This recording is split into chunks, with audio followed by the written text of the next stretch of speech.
Well, good morning, good afternoon, good evening, wherever you are. I wanted to discuss a few things which I think are kind of coming up in through various political broadcasts and commentators, and also on the news as well, but possibly more of a message to the rest of us. Iranians inside Iran and outside of Iran. But I think what I'd like to begin with is Behnam Taleblu gave an interview on C-SPAN recently, which I thought was interesting.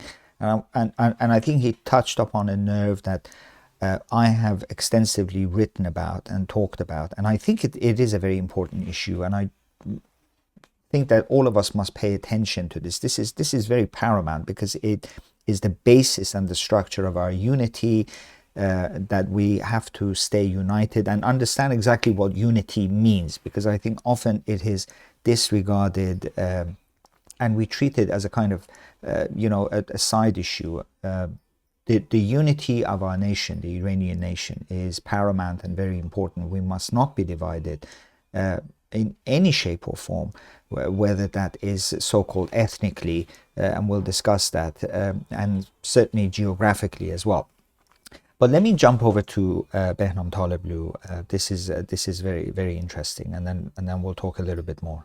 With respect to the Kurds, listen, the Kurds have fought bravely with, and sometimes even for, America for 2 or 3 decades now, depending on the conflict in Iraq, more recently and perhaps more prominently in Syria, the fight against ISIS.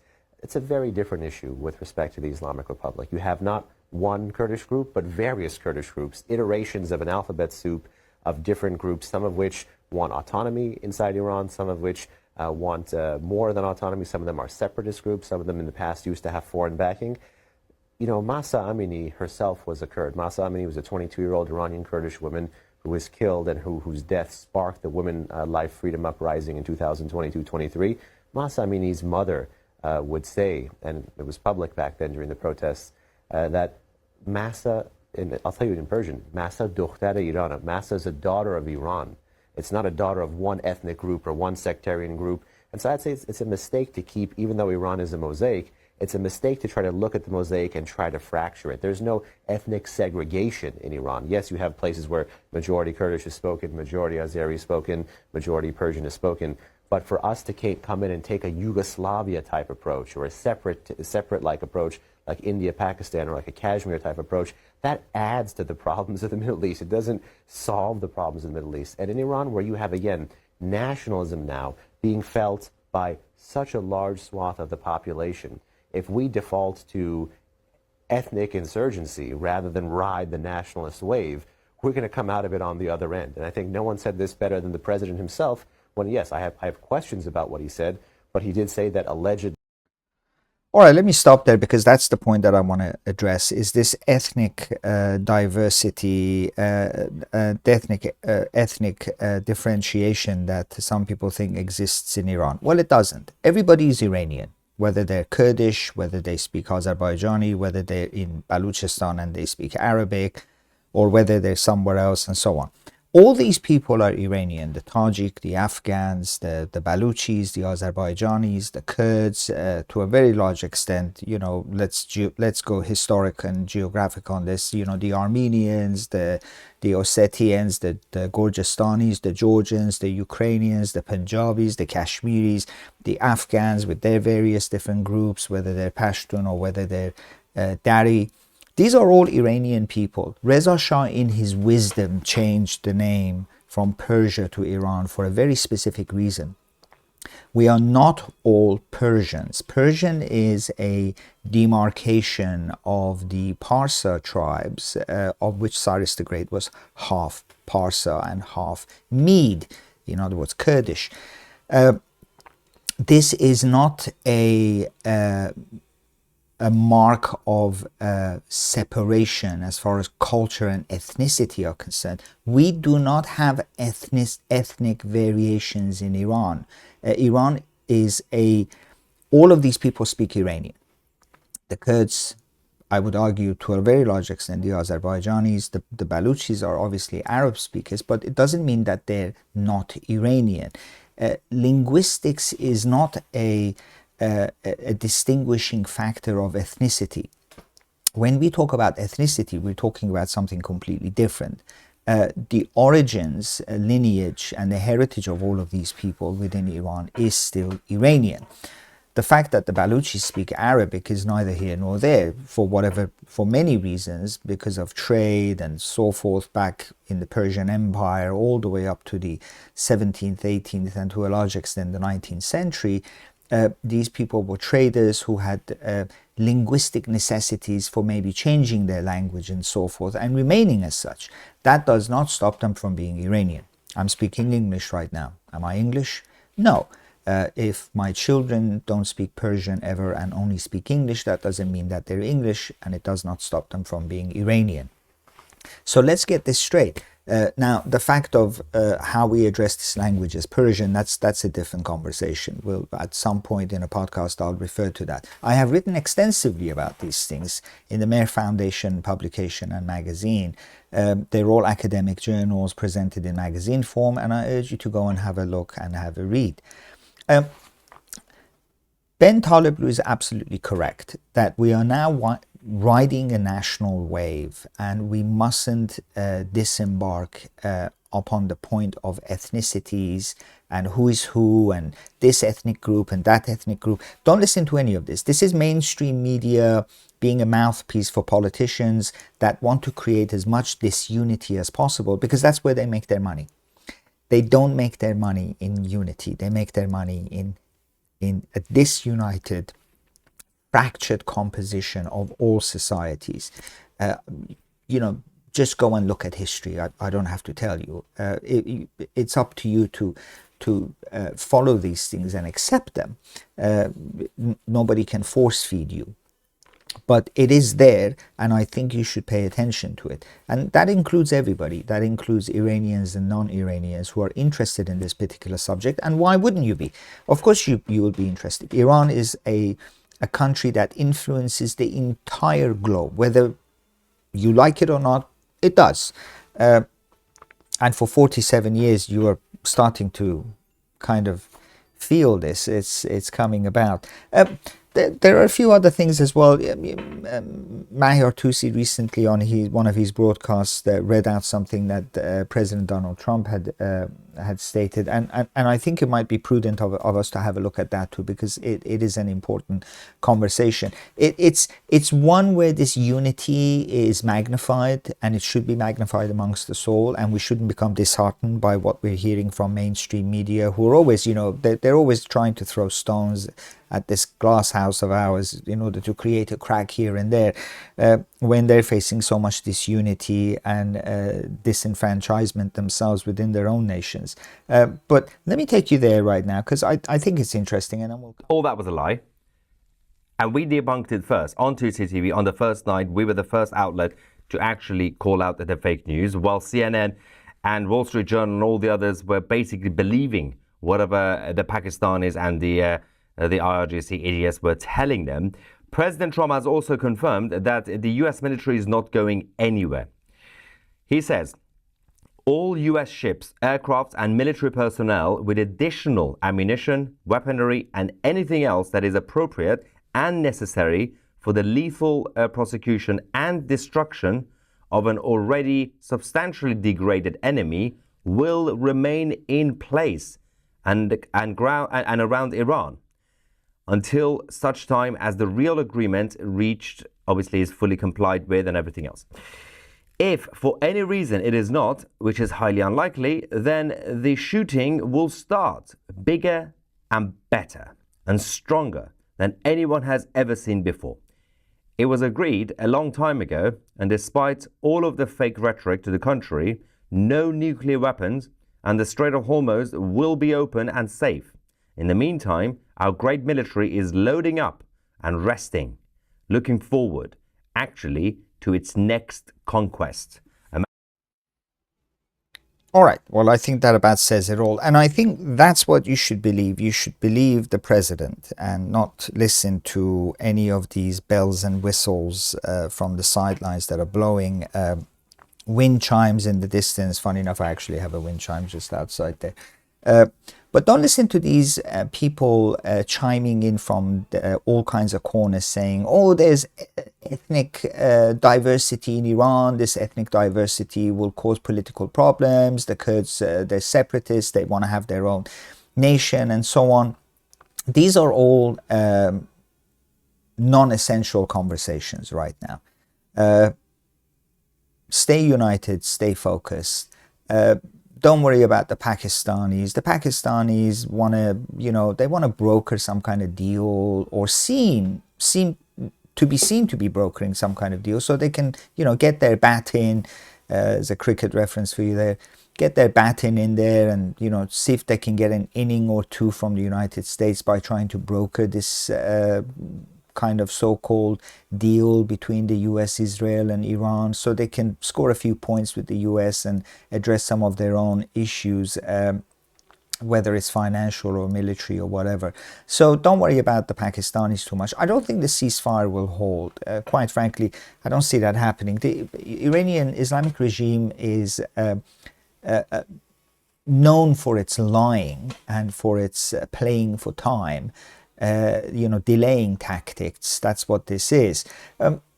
Some of the other things is that you have to understand and accept this, and this is paramount to this conversation, because I think without this ingredient in this stew, if you like, we're missing a very important flavor, and that's China and Russia. To a very large extent, this doesn't just concern the United States, it also concerns Israel as well.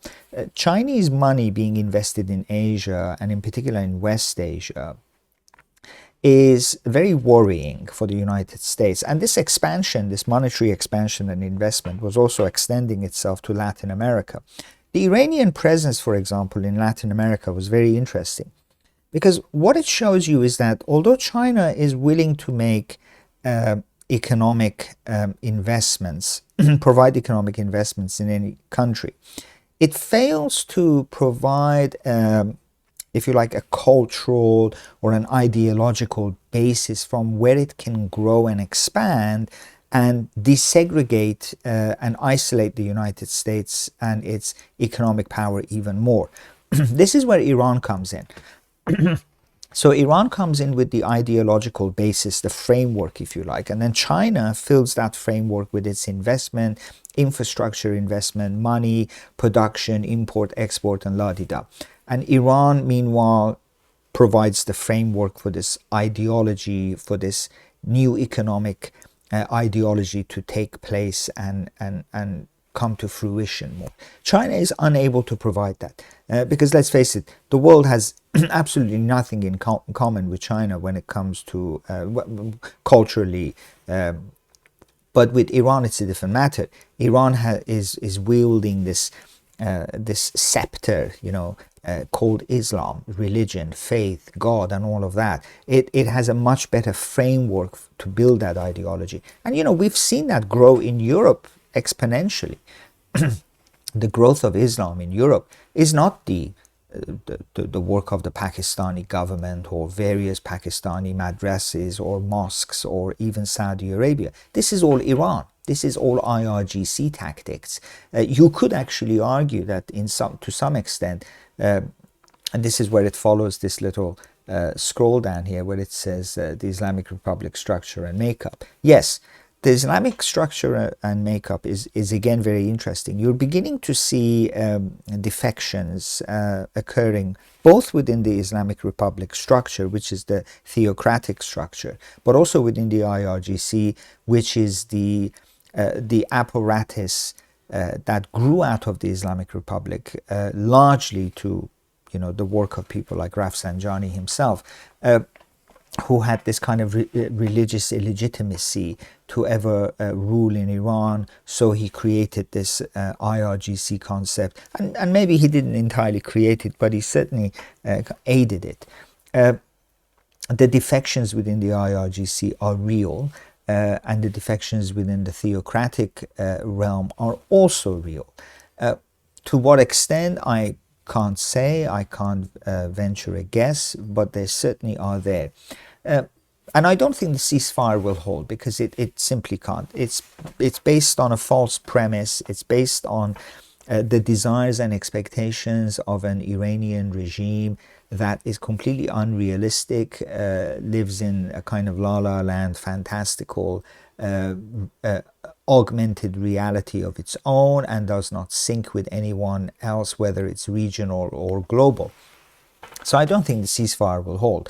And I think these are just tactics. As far as the US is concerned, I believe they're distractions in order to do other things behind the scenes. And as far as Iran is concerned, a ceasefire is only another excuse to rearm and to move some pieces on this game board in order to have a more advantage over what's happening both domestically and regionally.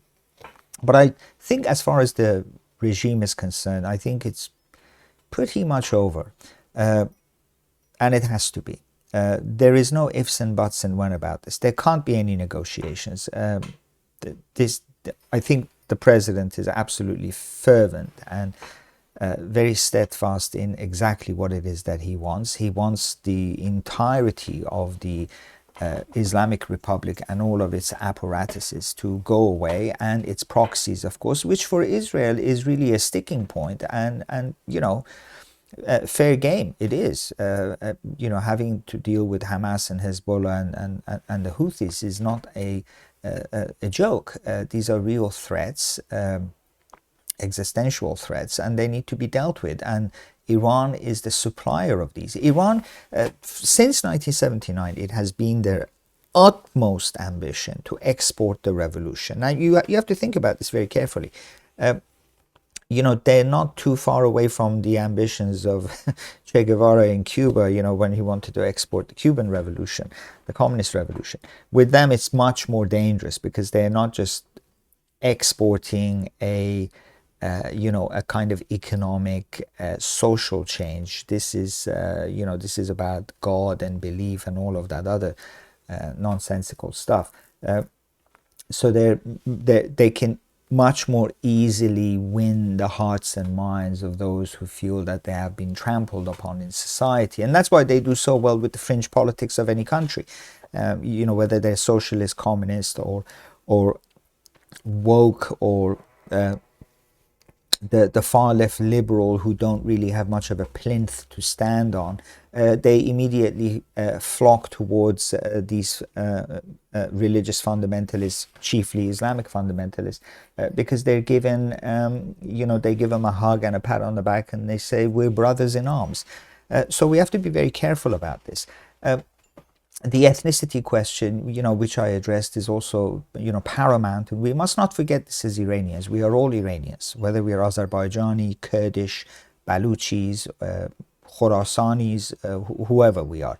We are all Iranian. We belong to this vast Aryan makeup. And it doesn't matter that there's a difference in our languages and so on. If somebody who spoke Hakamanish right now stood in front of you and spoke Hakamanish Iranian, you wouldn't understand a single word. You probably wouldn't understand a single word if somebody stood in front of you and spoke Pahlavi. You'd probably call them an ethnic minority of Iran, which isn't true. I am arguing currently at the moment in something that I'm writing, which is quite extensive, that the Azerbaijani language is not actually Turkic at all. I don't even know what Turkic means. This word comes from the word Tur, the Turan people who lived in western Iran. The word Turk comes from the word Tur. This is not something that migrated from Turkmenistan into Iran. I'm of the mind that it went the other way around. It went from Iran to Turkmenistan. But anyway, that's a historical anthropological argument which I won't go into.